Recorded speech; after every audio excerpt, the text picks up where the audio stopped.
ইয়ো WhatsApp guys, কেমন আছো তোমরা? আশা করি সবাই ভালোই আছো। তো আমরা আজকে যাব মাছ মারতে আমার আব্বুর পুকুরে। তো এখন যাচ্ছি আমরা মাছ মারার সরঞ্জাম কিনতে। তো এখানে বেশি না কথা বলে চলো যাওয়া যাক। তো এই সামনের দোকান থেকে আমি জিনিসপাতি কিনবো। এখানে আসার পর তো আমি কনফিউজ, কোনটা থেকে কোনটা নেব। তারপর দুইটি কালা নিলাম, এরপর ছিপ বানানো শুরু করলাম। তো আমি বড়শি বানাতে থাকি, তোমরা ততক্ষণ ফলো দাও। তো অনেকদিন পর আমার বন্ধুদের সাথে আমি মাছ মারতে যাচ্ছি, আশা করি মাছ পাবো। অনুজা সাহিল তো অনেক খুশি, ওরা মাছ মারতে যাবে অনেকদিন পর। দেখতে দেখতে আমার পুকুর বাসার পাশেই চলে এসেছি।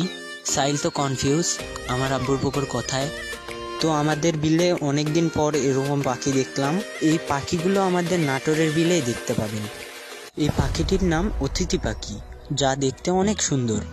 আমার ছোট ভাই রেদন অনেকক্ষণ ধরেই মাছ মারছে, ইতিমধ্যে ও অনেকগুলোই মাছ মেরেছে। তো অনুজ ও সাইল ওখানে মাছ মারতেছে। তো ওদের মাছ মারা দেখে তো আমারও মাছ মারতে মন গেল, তো আমিও চলে আসলাম মাছ মারতে। তো ইতিমধ্যে রেদন আরেকটি মাছ ধরে ফেললো, তারপর আরেকটি ধরলো।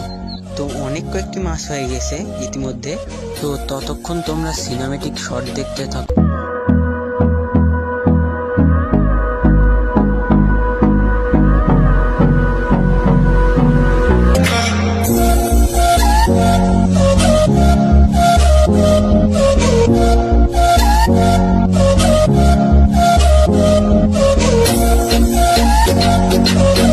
তো অনেকক্ষণ হয়ে গেছে, তো আমরা বাসার দিকে রওনা দিলাম। তো রেদওয়ান গাছ থেকে বড়ি পারলো। তো আজকের মতন এই পর্যন্তই, আল্লাহ হাফেজ, দেখা হবে অন্য কোনো ভিডিওতে।